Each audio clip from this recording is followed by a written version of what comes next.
Ask them a question. Let's see what they answer.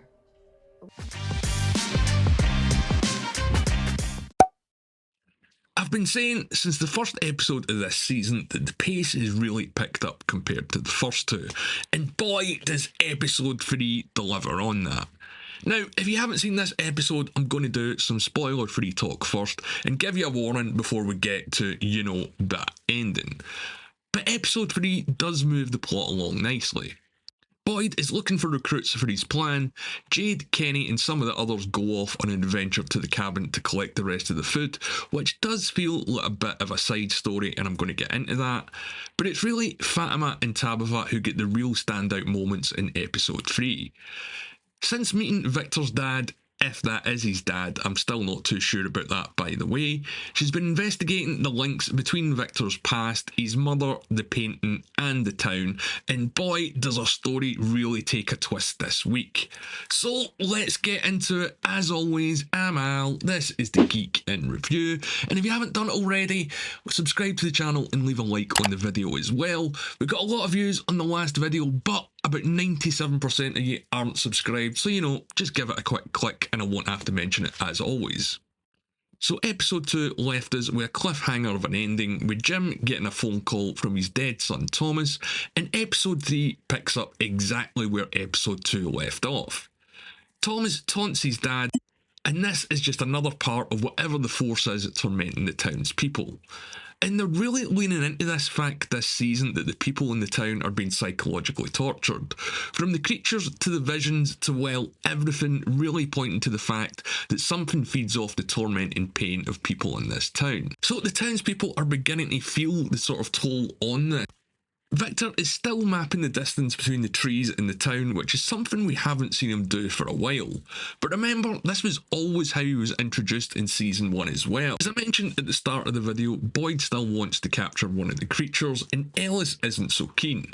He wants to play it safe, whereas Boyd thinks they won't get any further without taking chances and trying to get answers.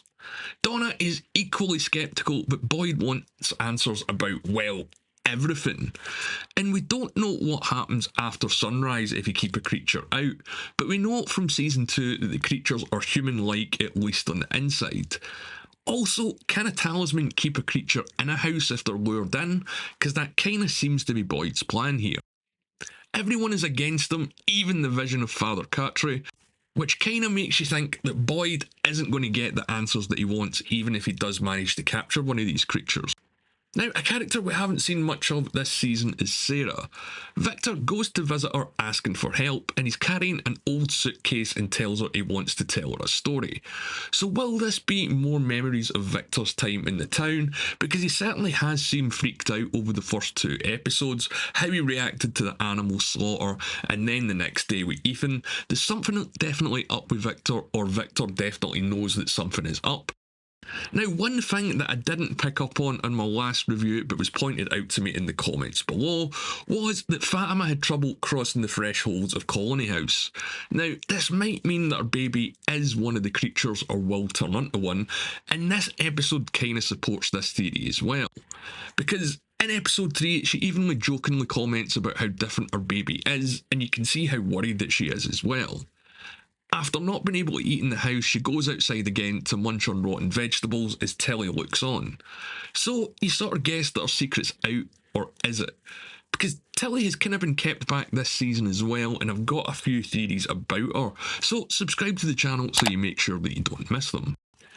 Tilly later tells her that it's not unusual for pregnant women to get strange cravings, and that is actually true. I mean, you can Google it and there's a whole bunch of wild stuff out there. But what's interesting for me is if you notice what Tilly does is explain away Fatima's problems, and she kind of inserts herself into the situation to keep control of it. So Tilly is definitely a grandmother to some demon babies, right? I mean, she has to be. She really makes sure that Fatima doesn't need or ask for help from anyone else. In fact, she tries to manipulate her so much she wants to tell Fatima her fortune. But Tilly does convince her to let her tell her fortune, but man, she really manipulates her into doing it. And, if she did manage to read the fortune, it's not going to be good news, eh? And what comes across here is Tilly really believes this stuff, or at least wants Fatima to believe she believes it.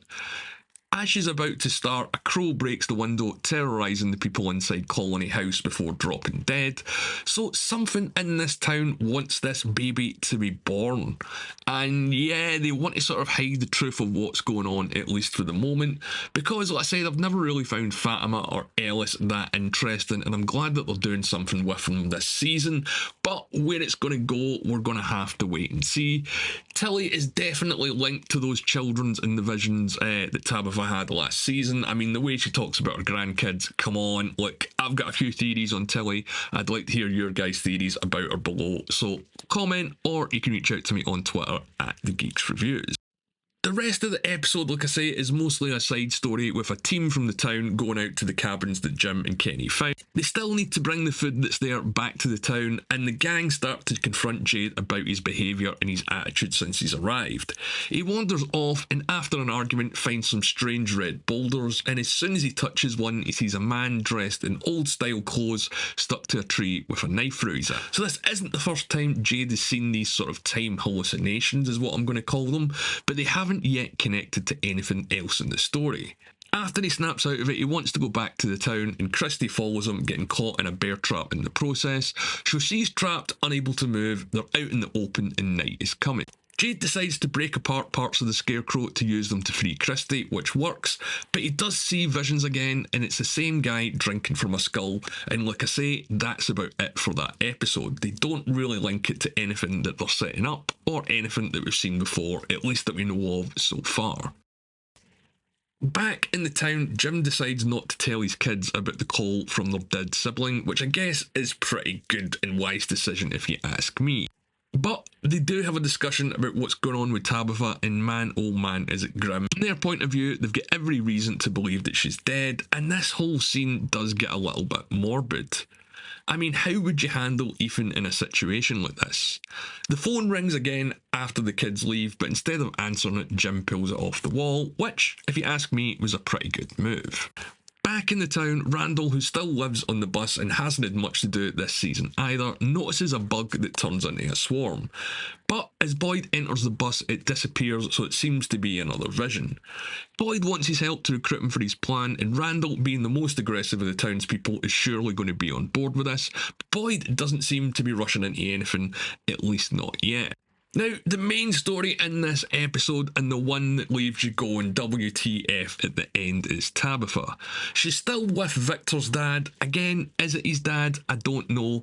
Judging by how this episode ends, we're going to find out sooner rather than later.